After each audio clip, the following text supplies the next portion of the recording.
Connues pour être les jumelles les plus identiques au monde, Anna et Lucy de 5 partagent tout.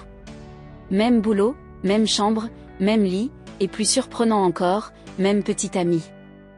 Les deux jeunes femmes ont une relation fusionnelle et veulent se ressembler à tout prix. En effet, après avoir dépensé des milliers de dollars en chirurgie esthétique pour devenir complètement indiscernables, elles envisagent aujourd'hui de tomber enceinte en même temps.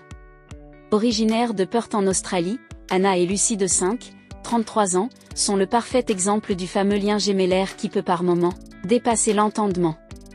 Parfaitement identiques, ces jumelles ont pour projet de pousser leur similitude au-delà des apparences. Relayée par nos confrères du New York Post, découvrez cette histoire insolite, aussi délirante que stupéfiante. Des bébés qui seraient à la fois demi-frères et cousins. Ben Byrne, 35 ans, partage la vie d'Anna et Lucy depuis plus de 7 ans et tous les trois sont ravis de cette relation. Se moquant totalement du jugement et des a priori, le trio est parfaitement épanoui et comblé de cette configuration. L'amour est l'amour, nous sommes tous adultes et ne faisons de mal à personne, ont-ils déclaré. Mais les choses ne s'arrêtent pas là.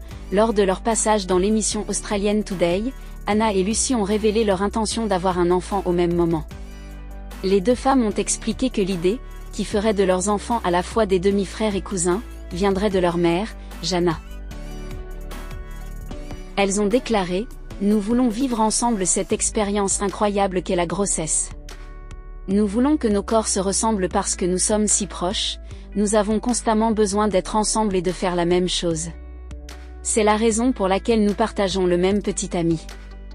Nous devons être enceintes en même temps, ce sera un autre défi et il y a énormément de pression sur Ben. » Après avoir envisagé la fécondation in vitro dans un premier temps, leur mère les a convaincus d'essayer de concevoir leur bébé naturellement. Néanmoins, les jumelles sont conscientes que dans ce cas, c'est la nature qui finit par décider, et que leurs chances de tomber enceinte au même moment sont par conséquent très faibles. Considérées comme la suite logique de leur relation, Anna et Lucy voudraient également épouser Ben, même si la polygamie est actuellement interdite en Australie. Si nous pouvions changer la loi, nous aimerions épouser Ben. Je pense que nous devons épouser le même homme, c'est ce qui nous convient le mieux, ont-elles expliqué à l'unisson. Malgré les nombreuses critiques, les deux sœurs assument totalement leur style de vie hors norme et n'ont que faire des commentaires abjects qu'elles reçoivent. C'est leur vie et elles entendent bien la vivre comme bon leur semble. Nous savons que beaucoup de gens pensent qu'on fait n'importe quoi, mais au bout du compte, c'est notre corps, c'est notre vie. Vous devez respecter nos choix, nous pensons que Ben sera un père extraordinaire. La polygamie, norme naturelle ou culturelle ? La polygamie est un concept qui fascine et rebute en même temps. La fidélité étant un principe qui régit nos sociétés occidentales, nous considérons donc la polygamie comme étant inacceptable, immorale et turpide. Néanmoins, il suffit de les examiner de plus près pour comprendre que celle-ci, bien qu'elle soit officiellement monogame, tolère la polygamie de facto sous plusieurs formes. Exemple, divorcer pour épouser des femmes plus jeunes, et donc monopoliser les années fertiles, n'est pas, in fine, une sorte de polygamie déguisée ?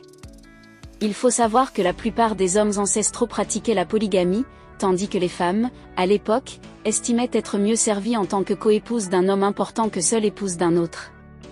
Malgré les tentatives de l'Occident d'établir un système de monogamie imposée, l'esprit humain moderne demeure composé d'adaptations psychologiques codées génétiquement qui ont évolué à partir de ces environnements polygames ancestraux.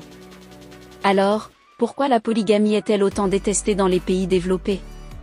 En fait, grâce à une meilleure santé publique, il n'existe pas de pénurie d'hommes dans les sociétés occidentales. De plus, la principale raison pour laquelle la polygamie n'a pas sa place dans les sociétés modernes, est qu'elle fonctionne mieux dans le monde agricole où les enfants contribuent au travail. A contrario, les sociétés occidentales étant très urbanisées, il est particulièrement difficile d'élever des familles nombreuses car les enfants pèsent énormément sur les finances. Merci d'avoir regardé la vidéo jusqu'à la fin, et n'hésitez pas à nous donner vos différentes opinions dans les commentaires concernant cette histoire. Nous vous disons à très bientôt.